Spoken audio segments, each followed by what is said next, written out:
Hi, welcome everyone, and thanks for joining us today for Talks at Google. I'm David Lawee, the founder and general partner at CapitalG, which is Alphabet's independent growth fund, making investments into late-stage technology companies. My team leads the firm's crypto investment strategy, so I'm thrilled to bring in today's guest to discuss Fireblocks, one of the most valuable companies in Web3. Fireblocks has emerged as the winner in institutional custody, and more broadly, just a terrific software company recently valued at $8 billion. They offer security digital asset infrastructure, secure digital asset infrastructure, allowing customers to custody assets, access DeFi, mint and burn tokens, and manage their treasury operations. Before we start, I want to remind the audience that we'll be taking live questions. That's the purpose of this interaction, to give people a chance to ask their own questions. As you think of them, please just introduce them into the live chat on the right. And with that, I'm very excited to introduce today's guest, Michael Shaulov. Michael is the CEO and co-founder of Fireblocks. He is a cybersecurity entrepreneur and investor, serial entrepreneur. Prior to co-founding Fireblocks, Michael co-founded Lacune Mobile Security, which was acquired by Checkpoint. He ran products and mobile and cloud security for Checkpoint. And before his commercial endeavors, Michael pioneered the mobile security field in the elite military technology unit, the 8200, which I'm sure many people have heard of, where he received the Israeli Presidential Excellency Honor for his contributions. He holds a BSc in computer science and physics from Ben-Gurion University. Michael, it's my pleasure to welcome you to Talks at Google. David, thanks for having me. Great, super excited to be on this podcast. Yeah, you're like a podcast professional. Let's start with the founding story of Fireblocks. I think most people dream about starting a company. You've started multiple companies. Tell us how this one came together. Yeah, sure. So my previous company, as you mentioned, was acquired by Checkpoint, and was basically running the mobile and cloud security products. And what happened in 2017 was that there was basically a cyber attack in South Korea where 4 exchanges got hacked over there, presumably by the North Korean, by the Lazarus Group. And they stole about $200 million from those 4 exchanges. Because Checkpoint sort of acquired their all business, and we sort of developed a lot of the mobile security expertise over there. We were part of the investigation team, and we started to look into that attack. And that was sort of like the first time that I sort of kind of went down the rabbit hole of crypto by looking at those businesses. And I think the 2 things we've realized was, one, it was a pretty remarkable hack and a pretty remarkable heist, in terms of the amount of value that they were able to steal in a fairly short period of time. And the second thing that we started to realize is that once you actually start to read about crypto, or more broadly, like basically blockchain and digital assets, you sort of understand that this is kind of a transformational technology for finance in general, and probably, as we actually starting to realize today, probably goes well beyond finance. But I think what was obvious for us in 2017 is that it's going to revolutionize finance. So we started to sort of discuss with the players in the space that were active in the institutional crypto space back in 2017, early 2018.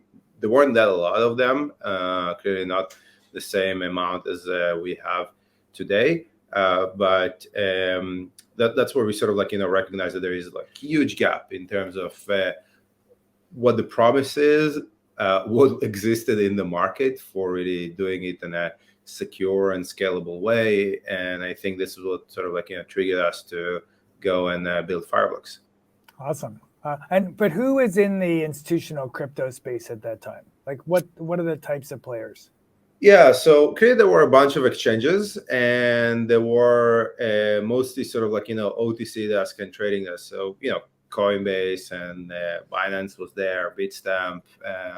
There were, some of those South Korean crypto exchanges like Upbit and KuCoin and a few of those that some of them actually went out of business after that hack, and then you had companies like Genesis that you guys are sort of also direct investors through DCG, right? That they actually became our first customer after we started the company, and people like Galaxy. So they were mostly on the trading side.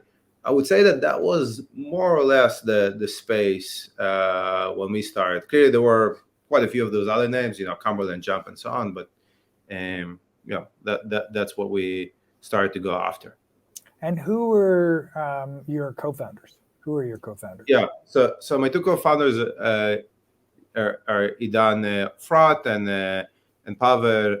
Both of them are so Pavel is our VP R&D and Idan is our CTO. The folks that I co-founded the company with. Very similar background to mine. Actually served with them. We go back about 20 years. Served together in the army. With Pavel basically in the same section, and Idan was in the competing unit, Unit A1, and then Pavel was my basically our VP of research in Lacune. And after we got acquired by Checkpoint, he basically assumed all the engineering for the mobile products.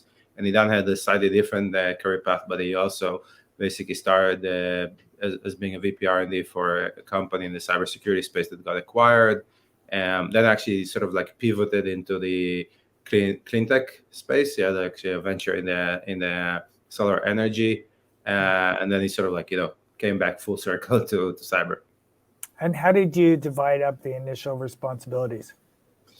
Well, I think that I already had the experience from I think in our case it was reasonably easy. At least on my side, I was the CEO of the previous company, so it was almost kind of reasonable that I'll be the CEO here.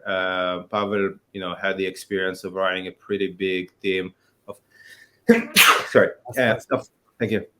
Pretty big team of about say 100 or so, 150 engineers back in Checkpoint, and his background was basically being an engineering manager, and Idan definitely was sort of kind of the most robust background of being both a CTO, chief product officer, and also VP R&D in certain capacities. So he sort of assumed the product, which we have, because we're pretty cutting edge technology company. I think in our case, the product and the CTO is we view this as sort of one unified executive position, because he has both the head of pushing the envelope on the innovation, and then figuring out how to productize it and essentially guide the R&D in terms of what they need to build, and eventually Pavel sort of make sure that we build it and deliver it. And the first solution, what did it solve, and what technology did you leverage? Yeah, so I think one of the key things that we've learned during this kind of initial market exploration, so I'm a big believer in kind of this kind of customer discovery process. It actually served me very well in the first startup in Lacune, and I was sort of preaching it to all the other ventures that I was involved in. I think, and there is a book that I really like called The 4 Steps to Epiphany that Steve Blank wrote, like almost 20 years ago. So that's like, my Bible. I actually have like 5 copies of this book, every given moment on my table, and basically everyone who walks into my room, I give him a copy. Maybe I should ask for some royalties on that. But what happened was that after that hack that I just described, we went to all those players. Right? We talked with before we actually starting Fireblocks, we talked with I think 40 or so prospects, right, in the space, and sort of try to understand what are their pain points, how do they operate, and just sort of try to almost give free consulting around cyber to learn how do they operate and what need to be solved for them. And what we realized is that they basically had two main pain points. One, back in 2017, there wasn't like any technology for hot or warm or basically what I will define transactional wallets, right? Yeah, So cold wallets with security. Yeah, there was like concept of cold wallets, and there were good companies like Zappo and Coinbase and BitGo that provided cold storage, and you can basically put those keys in some kind of bunker where it's disconnected, but it will take you 42 hours to withdraw them and to make a transaction. And what we realize is that if the future of crypto, if the future of digital asset is really to replace the financial rails, then financial rails work in real time, right? Anyone who interacted with any form of fintech or financial offering knows that it works in real time. So it was clear for us that this kind of cold storage technology might be really suitable for people who want to buy Bitcoin at $1,000 and then sell it like 60, right, after 4 years. But it's not useful for anything that is transactional, and there was no technology that back then that was doing it reasonably well. And the second thing, which was actually less obvious but was very clear to us, is that in crypto, when you're doing a transaction between two parties, you basically have wallet addresses, and that's just like basically a very long random string. And because it's an open public-private key system that is very bare bone, and the second that you send a transaction, basically the settlement finality, or essentially the time that it takes the transaction to confirm and being not recursible, right, is very quick, right? It's seconds or 15 minutes. Like 50 minutes is the slowest on Bitcoin. On most other blockchains today, it's seconds or sometimes milliseconds, right? So if you made a mistake of copy pasting a wallet address of your counterparty, or you've been attacked by some kind of phishing attack, man-in-the-middle attack, and those were actually like the most common attacks, then you will basically burn the wire, right? The amount of funds that you were intended to send to the recipient will go to the wrong location. Either they will go to some address that doesn't exist, or they will go to the hands of the hacker, right? Or there was also, because we're talking about institution, there is also a fear from insider fraud, right? That one of the employees will basically do some kind of misappropriate and will pull the funds into his own wallet and takes the next flight to a place where there is no extradition. So that was like the second big problem. And what we've developed is essentially kind of a system that had both the transactional wallet technology that was suitable for doing transactions in near real time for people, and the second thing that we solved for them is that they didn't have to deal with the addresses, and they had something that eventually became the Fireblocks network, but basically a connectivity to all their venues and counterparties that they were dealing with without them doing this kind of very bespoke and manual processes to mitigate that risk. Yeah, anybody who sent crypto to anybody else has gone through that terrifying moment where you push the button, you're like, okay, did it get there? You're afraid of losing all your money. Yeah, kind of like the heart attack moment. Yeah, exactly. You're like pressing refresh on the block explorer to see. Yeah, it's terrifying, and it is for even really seasoned professionals. That's what's so interesting about it. Yeah. What is the difference though between what you give a customer or a customer using a Fireblocks technology versus, let's say, a MetaMask account, which maybe more listeners are kind of used to using? Yeah, so a MetaMask, which is a great product, it's basically a retail wallet, right? So it's and to be honest, it's also kind of generation one of retail wallets, right? So first of all, like the topology around the wallet is very different, right?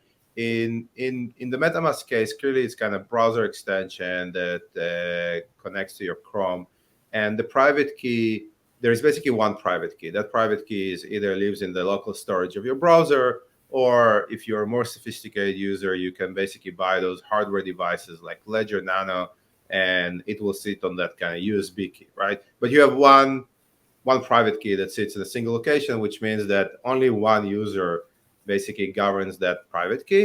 And you don't have any policies. So basically the transaction that you send is, you have one chance to click approve or not, it will go through, right? So there is kind of like single authorization, and you don't have that kind of network, right? So you don't, you eventually need to copy paste addresses, or you connect with it, or all kind of applications, but you don't have any verification of where you're actually going to send your transaction. So it's a fairly bare bone wallet experience that is really designed for consumers with, I would say, maximum maybe maximum flexibility, but generally speaking, with no security. On the other side, when you deal with institutions, you really need something else, right? When an institution, let's maybe take an example, when an institution deals with a bank, right, has a bank account, they have their internal policies, right, of who can approve what wires in what amounts and how many people need to approve it, which we call Fireblocks our policy engine, but essentially kind of workflow that is designed to make sure that you have all the checks and balances before a transaction is being remitted, and you can put in place, if it's kind of treasury operations, you can basically put all the different policies and workflows that you need in order to do multi-user approval. If you're working with API, so that our platform is also designed for API, which today accounts for most of the usage, then you can also put all kind of policies around fraud detection, right? That too fast to basically velocity in terms of the amount of transactions that you can have, the total aggregated value of transaction that you can have, and essentially kind of breakpoints in which, when it hits those limits per transaction or per some kind of aggregation, it will start to be passed through for manual review or by fraud analysts, and definitely that sort of institutional network, which doesn't exist with MetaMask. At the core, by the way, and that's like a really big difference, is that in Fireblocks you don't have one private key. We actually use a technology that is called multi-party computation, or MPC, or threshold signatures. Actually, all different buzzwords or naming conventions for the same technology. But the idea over there is that using an advanced form of cryptography, you're able to distribute the private key across multiple endpoints, and effectively sort of reduce the single point of failure and the single point of compromise, that if one user is breached, or one user tries to defraud the system, the transaction will actually go through. Okay. Yeah. I got it. That makes sense to me. So tell me the range of customers you serve today. Yeah, today it's pretty broad, right? So we have about 1,400 clients. They really go from really small hedge funds and players, like two guys and a dog in a garage that are working on a hedge fund or some kind of trading technology, to, again, all the exchanges that we talked about. Some of the names that I mentioned earlier are customers. A lot of the institutional market makers, over-the-counter desks, brokers, and so on, they use us. A lot of the fintech apps. So last, say, year or so, a year and a half, was a really big focus on the fintech app. Folks like Revolut and Robinhood, other really big players that I think household names that I think people use and know. We sort of powering all or part of their backend. Banks. So banks were fairly active in the space for the last year or so. Bank of New York Mellon, that been a big partner of ours, Cross River Bank, and a few other folks that we're working on different type of projects, and then sort of kind of pivoting slightly to other categories that we started to engage in the last, I would say, 6-9 months. So on the one side is payment service providers, an example, checkout.com, that been powering and working with. And on the other side is really Web3 developers that are working on games, that are working on new social media engagements, seeing big retailers trying to figure out how to experiment with NFTs for royalties and other interesting things that they can do. That's actually maybe like the most creative, puzzling, experimental space that we are currently engaged with. Almost every project you look into there, it's kind of interesting. Initially you don't like fully get it, and then you think more about it, and sometimes it starts to make sense. This is kind of stunning, and what makes you such an interesting person to talk to in this space is you have this range of customers that you're talking to on a daily basis, from kind of, let's say, traditional crypto to things that are hard to even understand.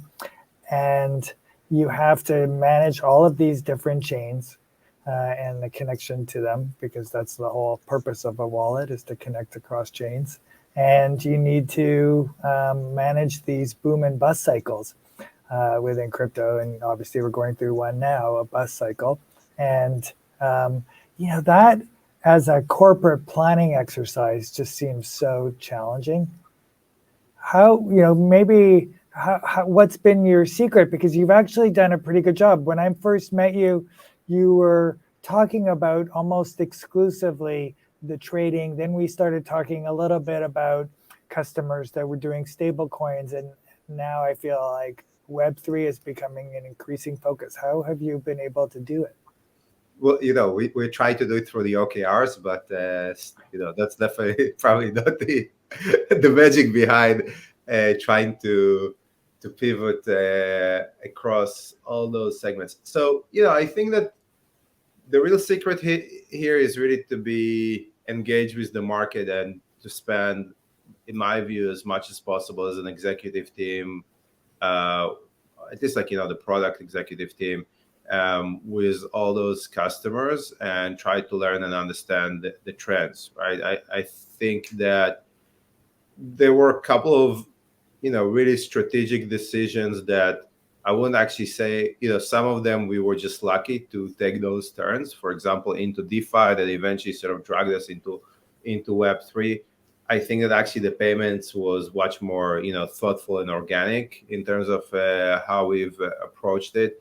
So I wouldn't say that everything is like so calculated and we were able to predict. Some of those things were just we've been in the right place at the right time, and we were paying attention, maybe more than others, with the right technology. But honestly, I find there's so many people who are in the right place at the right time. It's just not a satisfactory answer. I get it, though. It's super hard. I do admire the way you, kind of your personal learning agenda and how much time you spend on it. I certainly, get a chance to observe that. I think it is much harder as you get bigger to remain nimble. Yeah. So, I think that it basically goes back to what I said earlier about this kind of concept of the 4 steps, right? And 4 steps to epiphany and all this customer discovery, because, and honestly, I probably don't have the answer yet to how to do it in a huge scale, right? This is an exercise that we're doing right now. We actually did some kind of reorg to try to, I would say, scale it, but to deploy that discipline that we need to spend a lot of time with the clients, make sure that we understand the pain, make sure that we crystallize the pain, make sure that we actually segment the market according to in the proper and right way, and learn it, and then we deploy the resources to specifically solve from a product and engineering standpoint that pain. I think this is critical. I hope that we'll be able to continue and scale it as the market evolves.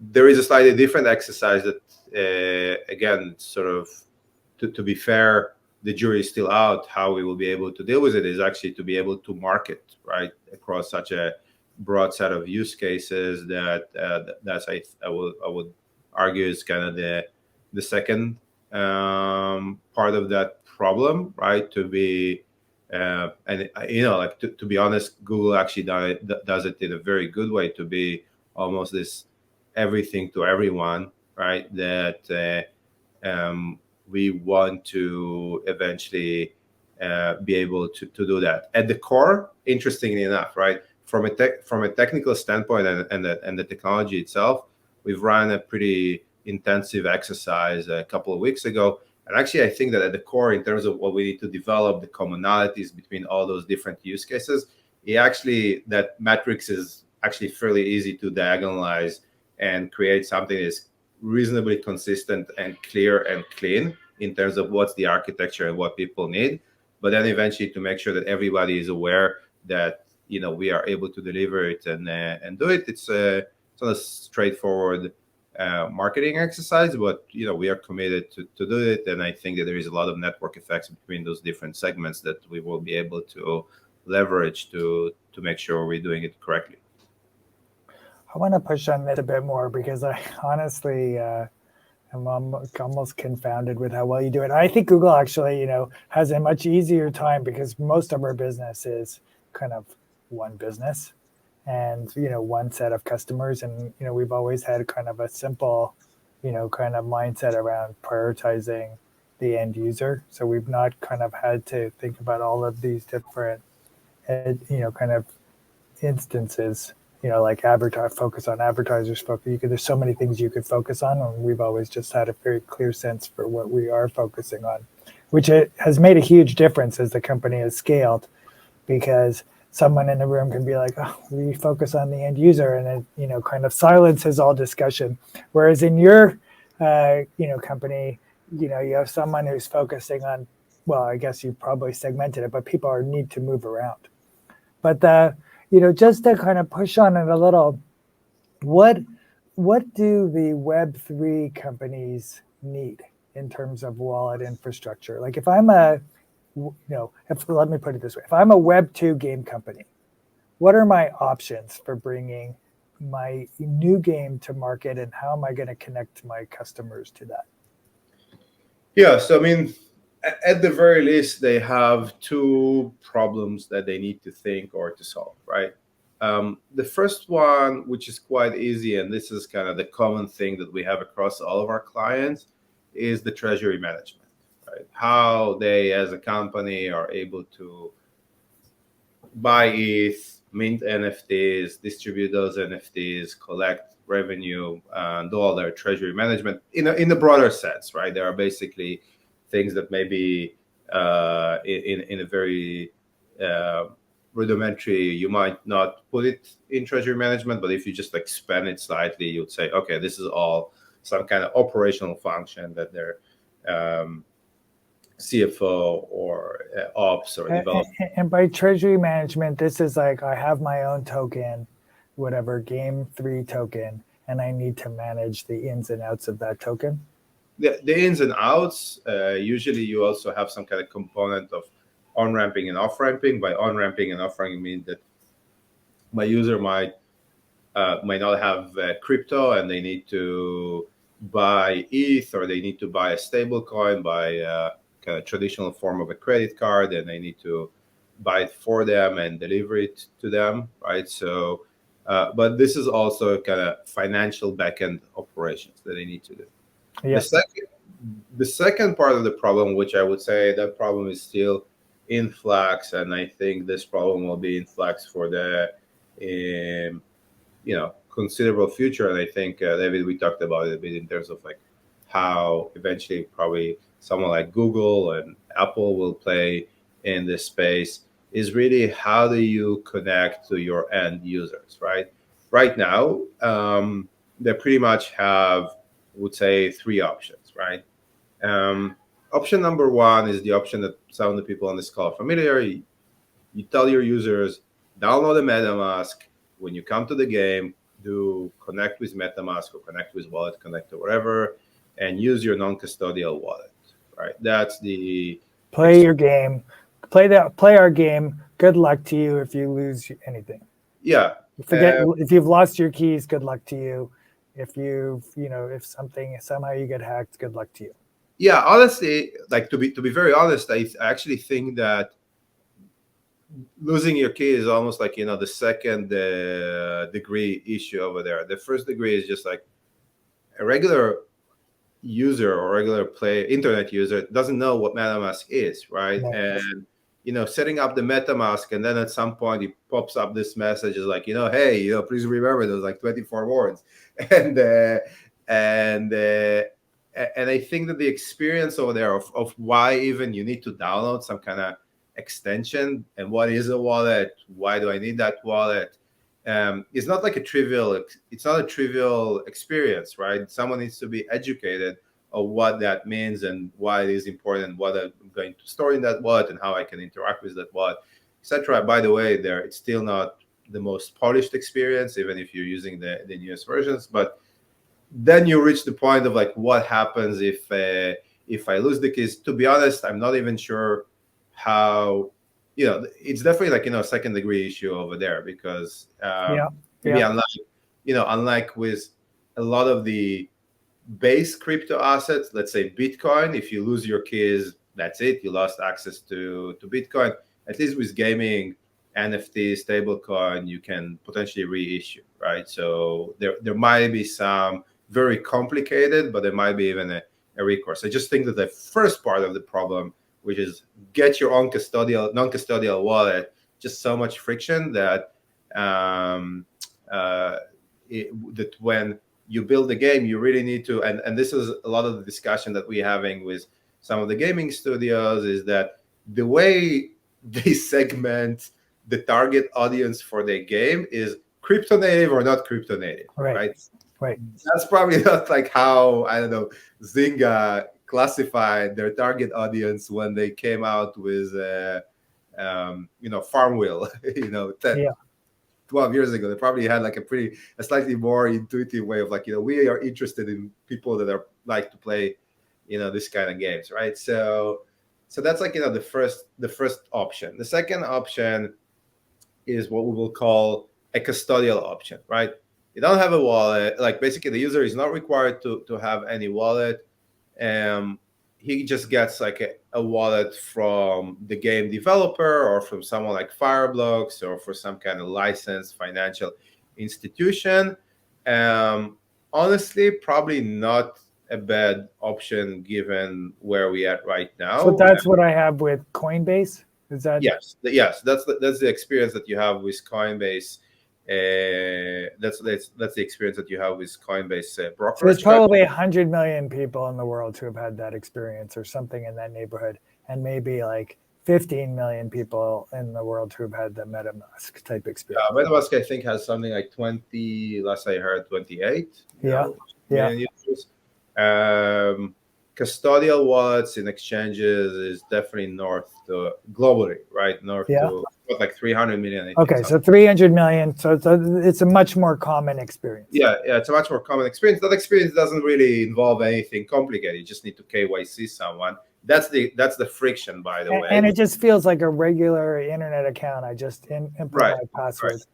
The main challenge over there right now is on the regulatory side, right? Because if you want to really use a full-blown custodial wallet, as we call it, so if you had to onboard with Coinbase, then you would need you would basically need to do a full-fledged KYC. And for some of those offerings, right, especially like games, there is a question of why, okay? Because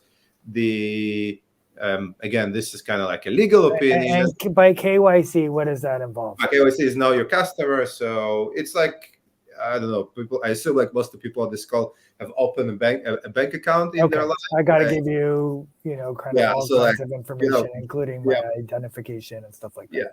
Yeah, bring me all the information you have at home, including your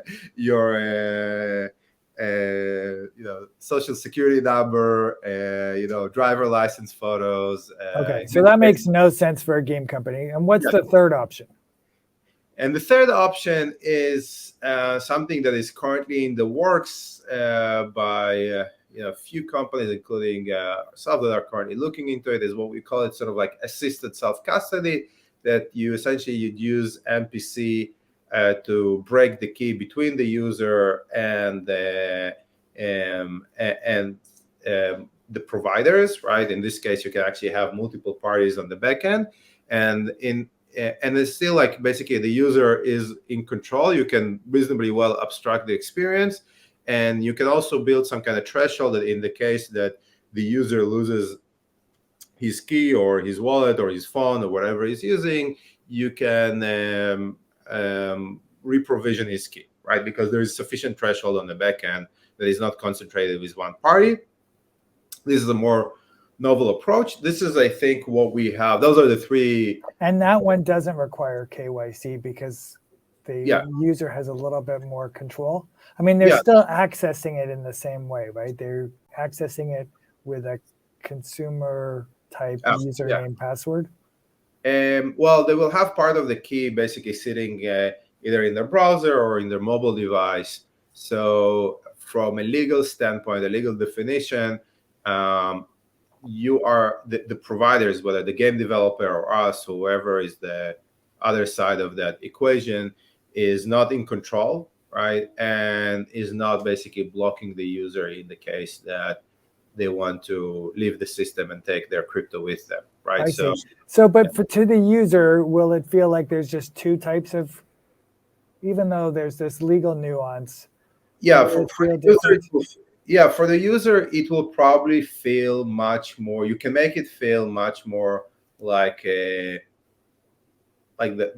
exchange option, like the Coinbase option, but without the KYC, without the friction of giving all that information. Okay, so that's my favorite option. So now I'm a user. I've got, kind of, let's say we're going, 3 or 4 years forward.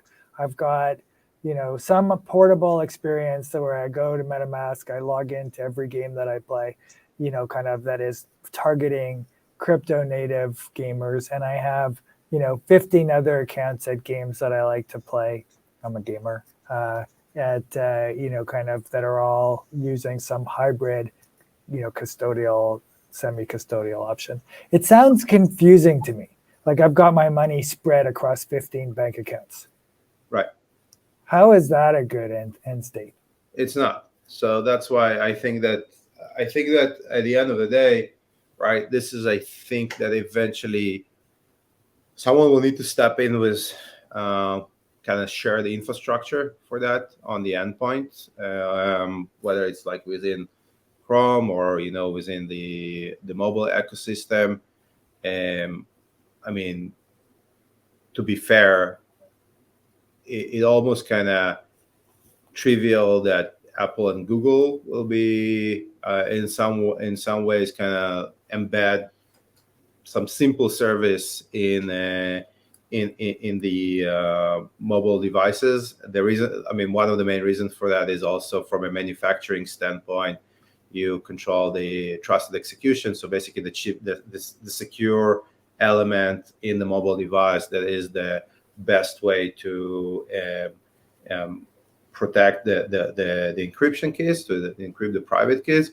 So in theory, that all makes sense. In practice, we all, like we are on this call, we know that it's not currently the reality. And I don't know, sometimes things don't happen exactly as you predict them, but definitely someone will need to come with kind of an operating system service package that aggregates the wallet service, the wallet software service, right, for the different players. Yeah. Part of what's driving this, is regulation, because you have these, kind of genuine concerns around money laundering and fraud. And part of it is, kind of technology and usability and making it easy for people. How, this is actually an audience question. What do you imagine is going to happen on the regulatory front that's going to make this either, kind of in the short term? Do you think it's going to get easier or harder? It's going to get more clarity. That's what I think. So you're already starting to see this to a certain extent today. I do think that the regulators will need to, they will take a pretty, let's say, complicated and cumbersome road to get to the closer to the utopian solution that we need. But we've seen it recently with what they did with Tornado Cash. We are hearing a lot of noises in terms of regulation that is going to come to a stable coin.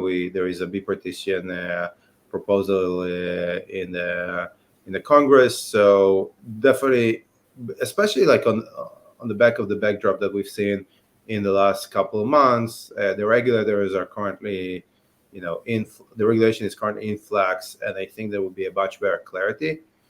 There are solutions in the market, by the way, to deal with a lot of those problems. Maybe not in a scale that is suitable for billions, but definitely I think the path forward in terms of dealing with anti-money laundering and fraud is, in my view, is reasonably clear.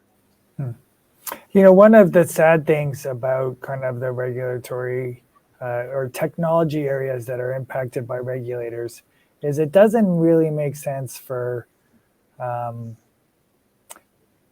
the actors that end up kind of pushing the boundaries are the bad actors. The good actors end up trying to kind of stay within the bounds of regulation and not participating. And so you have these bad actors who kind of like end up being kind of the poster child of the era, where if there had just been guidance, I think a lot of other players could have been in the market. Yeah, I mean, I think of it like, if I'm a gaming company and I just need to kind of think, can I launch my own token? That's a securities law issue that's unresolved. And so the good game companies, the game companies that are the most credible may not be the people that are the first to launch that to market. And so people's experience with crypto ends up being kind of these, kind of newer entrants who have less to lose in a way. That's true. But in some ways, I guess it's always true, right? With technology breakthroughs, this is sometimes, why when people get it right, it's a huge, huge prize, right? I mean, Facebook is probably a good example of something around those lines. But I do think that at least on the gaming side and some of those things, especially around NFTs, people are reasonably comfortable with the regulatory view or guidance, right, that they are able to source from potential. I think that over there is a better clarity. Definitely, if you're doing ICO, if you're doing algorithmic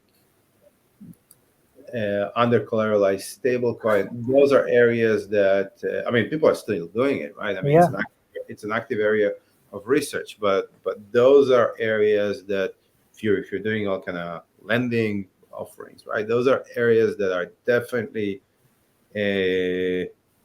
sitting right now in a pretty gray zone of regulatory arbitrage that there are good chances that you're not going to find yourself in the right side of the arbitrage.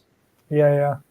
Okay, so that's interesting and encouraging that kind of, in your view, it's unlikely that the game companies kind of get themselves too caught up on this, assuming that they don't get too aggressive on, kind of something that's perceived to be a scam. Look, I mean, at the end of the day, we all know, right? Sometimes people take things into the extreme. Well, an ICO is, you want to get the tokens out to people, so you can have an ecosystem. So almost everything kind of requires some degree of an ICO, and you're already then kind of in uncharted territory. So I just don't feel like it's that easy, let's say for the Googles to navigate that in a way that, kind of makes sense. Relative to risks that we take in other parts of the business. Yeah. So the other thing that I think is quite useful, to be fair, we're already talking. I think that a lot of our regulatory focus in this discussion is on the U.S., right? But what we find, we operate on a very global basis, and what you actually find is that there are much more, say, reasonable. I mean, reasonable is even not the exact word, right? But much more deliberate regulators right now around the globe: Singapore, Germany, Switzerland, even the UK, right? That what they do, they create sandboxes, right? So Yeah. if you're Google, if you're Fireblocks, if you're, say, like, reasonably reputable player, go to them, you tell them, like, look, this is my idea, I'm going to experiment it, I'm not just, like, going to try to put, like, $40 billion of retail money behind it. Let's experiment that in a framework we agree. They will give you a sandbox, right? And they will ask you to do disclosures, etc., etc. But I think that there are regulators that are really at the front of the innovation, and they want to drive it, right? Like their entire goal, like, Singapore, Switzerland, Dubai, the Emirates, right?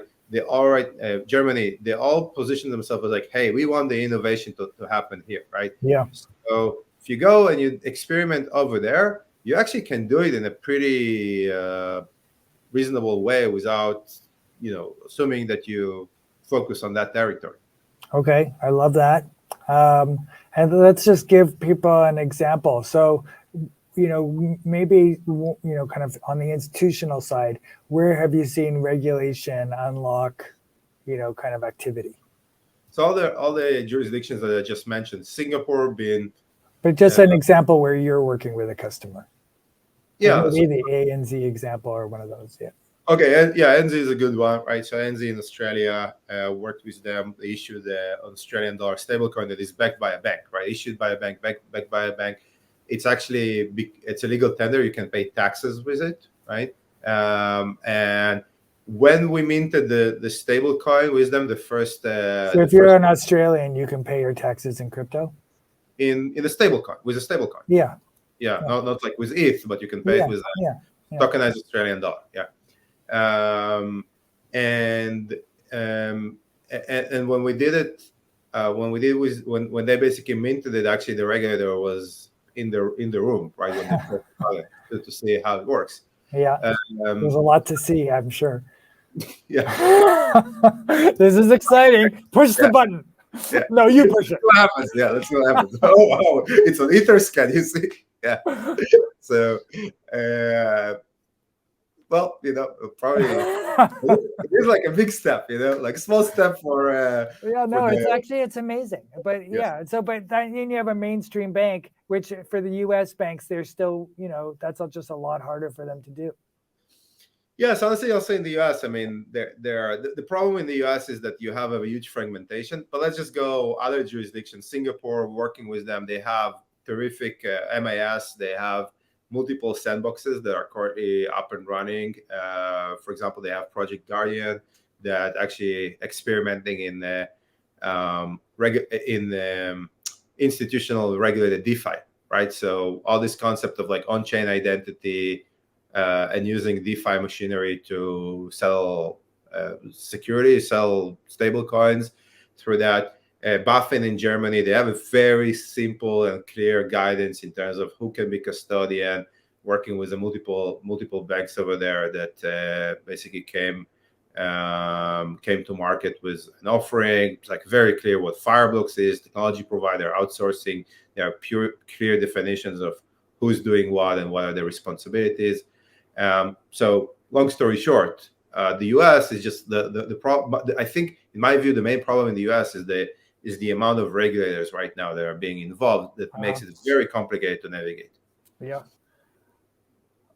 When you kind of step back, because you're making these, kind of calculations all the time, whether to invest in payments or gaming, like just, with one having a much more complicated regulatory regime, the other, kind of presumably easier because we're talking about small transactions for consumers.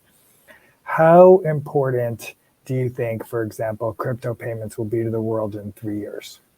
I think very important. I think that, by the way, as measured by volume or just kind of the potential for cost savings, how do you think people will We'll have to see how I think that crypto rails for payment is one of those really first killer apps.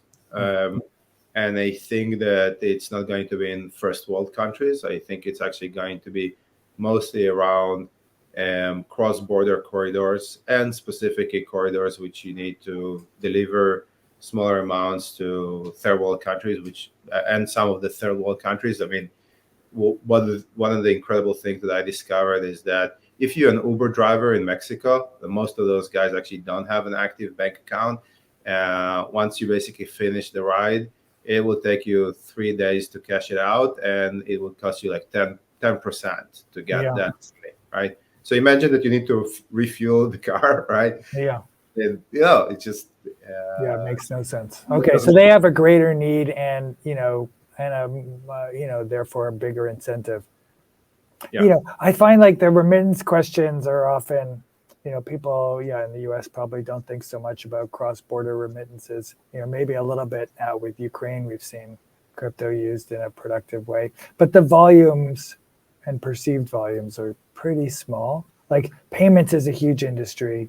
Remittances is pretty big, 650 billion or something a year, but still a small portion of total payments. And then these corridors that don't involve the US, smaller proportion again. So I just kind of wonder, when you describe it importance, are you saying like the total volume is going to go through crypto is going to be meaningful, or we're just going to start to see its potential in 3 years? I think, depends what you mean meaningful, but I do think it's going to ramp up into the billions, right? Well, we're kind of already in the billions, are we not? Well, we're in the billions for generally in crypto. I'm just thinking when I say remittance, I'm just thinking the transfer of stable coin, not Bitcoin or ETH, for the sake of payout to someone who is in a different country. That is not, I don't know, maybe it's in the billions, but probably like very low billions right now, because you do have projects that are running on top of Ripple XRP. But I think that it's going to ramp up significantly, given the fact that we now have a lot more stable coins, we have more off ramps in all those places, and I mean, right now you can't really send $50 over Swift, right? That's basically the fee that you're going to incur. And will it, like in the gaming space, will all the technology be obfuscated from the users? I know you're working with some money transmitters, right? Yeah. In the gaming space, if the technology... No, I'm saying like in the gaming space where all the technology is abstracted away, is that going to be the same for payments, or do I need to teach people, by wallet technology? I think, I mean, look, I think that at the end of the day, it will have to be abstracted. And some of it, I mean, I just had like if I go to MoneyGram, I mean, why do I care how they send the money over? Yeah, the main issue with MoneyGram is that they will charge you the 10%. But hopefully MoneyGram competitor number 2 will be doing the same thing, but not charging. I totally think that this will be very similar to the MoneyGram experience. I mean, there is there are a lot of companies that are currently building and sort of focusing on that experience, both small ones and incumbents, right, that are trying to expand their business model into that area. All right, I want to take another audience question. One of the big unlocks coming, hopefully in the next month, is going to be the ETH merge. And what do you think the probability of that being an important milestone for people, particularly for people who are focused on environmental concerns? I think it will going to be huge, because once ETH merges into the proof of stake, then all the programmable protocols, I think most of the programmable protocols, or at least all the important protocols, are going to run on proof of stake, right? If you basically, I think if you take the top 10, I can check it, then with the exclusion of Bitcoin, then you're basically running proof of stake. Proof of stake, for those who are not familiar, it's no longer an exhaustive computational problem like what is called proof of work. It consumes energy at the order of just like a regular compute, right, for a regular transaction. Bitcoin will still be there. I know that for some people it is a concern. To be honest, I'm also thinking about it a lot.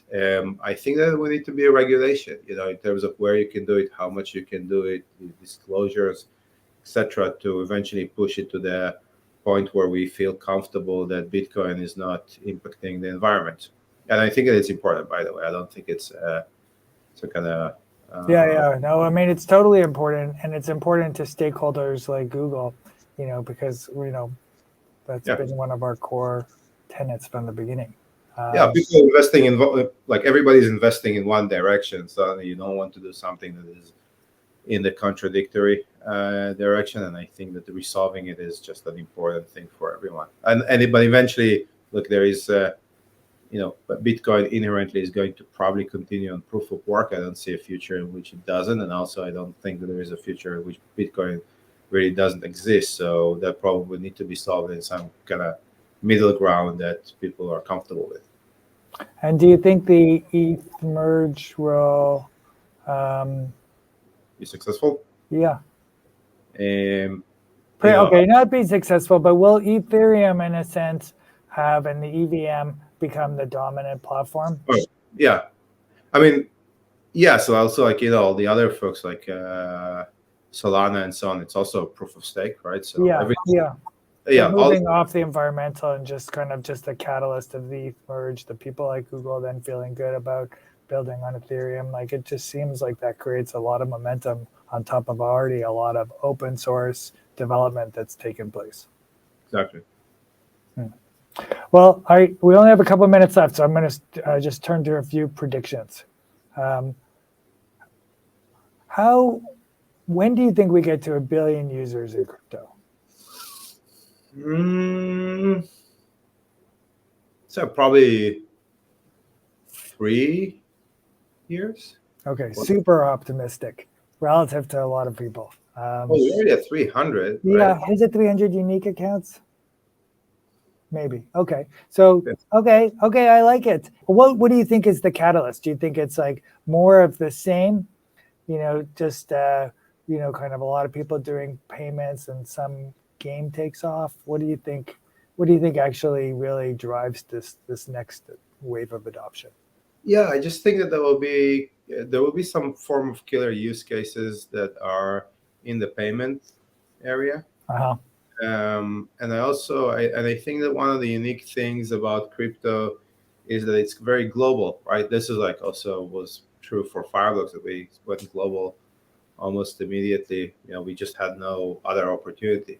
So this kind of global nature, it creates network effects that are much faster than what people usually think. So your prediction then would be that this downturn is shorter than the last? I don't think that it is exactly a downturn right now. It's very different than what we've seen in 2018, and we lived, unfortunately, a lot of the gray hair I have is like because 2018 or whatever. But in 2018, people just they stopped believing.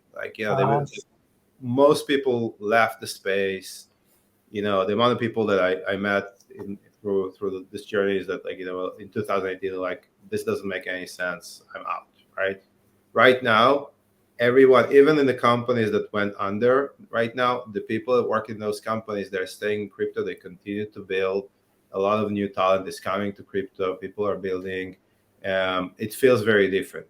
I think that it is cleaning up, but the fact that both the traditional financial institutions and the Web3 people, like, there was no there was no stop, right, in terms of how they continue to build. It feels very different than what we see in 2018.